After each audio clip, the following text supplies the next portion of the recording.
धर्मराज युधिष्ठिर भगवान श्री कृष्ण से कहते हैं कि हे केशव, आषाढ़ शुक्ल एकादशी का क्या नाम है, इसका महात्म्य क्या है, यह कहिए। श्री कृष्ण कहते हैं, हे युधिष्ठिर, जिस कथा को ब्रह्मा जी ने नारद जी से कहा था वही मैं तुमसे कहता हूँ। एक बार देवर्षि नारद ने ब्रह्मा जी से इस एकादशी के विषय में जानने की उत्सुकता प्रकट की। तब ब्रह्मा जी ने उन्हें बताया, सतयुग में मानधाता नामक एक चक्रवर्ती सम्राट राज्य करते थे। उनके राज्य में प्रजा बहुत सुखी थी, किंतु भविष्य में क्या हो इसका किसी को ज्ञात नहीं होता। अतः वे भी इस बात से अनभिज्ञ थे कि उनके राज्य में शीघ्र ही भयंकर अकाल पड़ने वाला है। उनके राज्य में पूरे 3 वर्ष तक वर्षा न होने के कारण भयंकर अकाल पड़ा। इस अकाल से चारों ओर त्राही त्राही मच गई। प्रजा ने राजा के पास जाकर अपनी वेदना की दुहाई दी। राजा दुखी थे। वे सोचने लगे, आखिर ऐसा कौन सा पाप कर्म किया है जिसका दंड मुझे इस रूप में मिल रहा है। फिर इस कष्ट से मुक्ति पाने का कोई समाधान करने के उद्देश्य से जंगल की ओर चल दिए। वहां विचरण करते करते वे ब्रह्मा जी के पुत्र अंगीरा ऋषि के आश्रम में पहुंचे तथा उन्हें साष्टांग प्रणाम किया।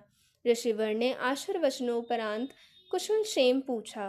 तब राजा ने हाथ जोड़कर कहा, महात्मन, सभी प्रकार से धर्म का पालन करता हुआ मैं अपने राज्य के दुर्भिक्ष का दृश्य देख रहा हूँ। आखिर किस कारण से ऐसा हो रहा है, कृपया इसका समाधान करें। यह सुनकर महर्षि अंगीरा ने कहा, हे नृप, सब युगों में उत्तम है सतयुग। इसमें छोटे से पाप का भी बड़ा भयंकर दंड मिलता है। ब्राह्मण के अतिरिक्त किसी अन्य जाति को तप करने का अधिकार नहीं है, जबकि आपके राज्य में एक शूद्र तपस्या कर रहा है। यही कारण है कि आपके राज्य में वर्षा नहीं हो रही। जब तक यह अकाल को प्राप्त नहीं होगा तब तक यह दुर्भिक्ष शांत नहीं होगा। दुर्भिक्ष की शांति के लिए उसे मारना ही आवश्यक है।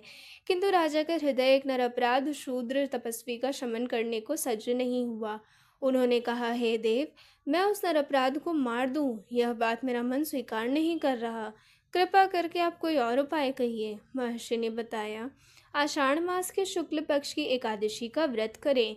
इस व्रत के प्रभाव से अवश्य ही वर्षा होगी। राजा अपने राज्य की राजधानी लौट आए तथा चारों वर्णों सहित पद्मा एकादशी का विधि पूर्वक व्रत किया। व्रत के प्रभाव से उनके राज्य में मूसलाधार वर्षा शुरू हो गई और पूरा राज्य धन धान्य से परिपूर्ण हो गया। ब्रह्म वैवर्त पुराण में देवशयनी एकादशी के विशेष महात्म्य का वर्णन किया गया है। इस व्रत से प्राणी की समस्त मनोकामनाएं पूर्ण होती हैं। जय श्री हरि।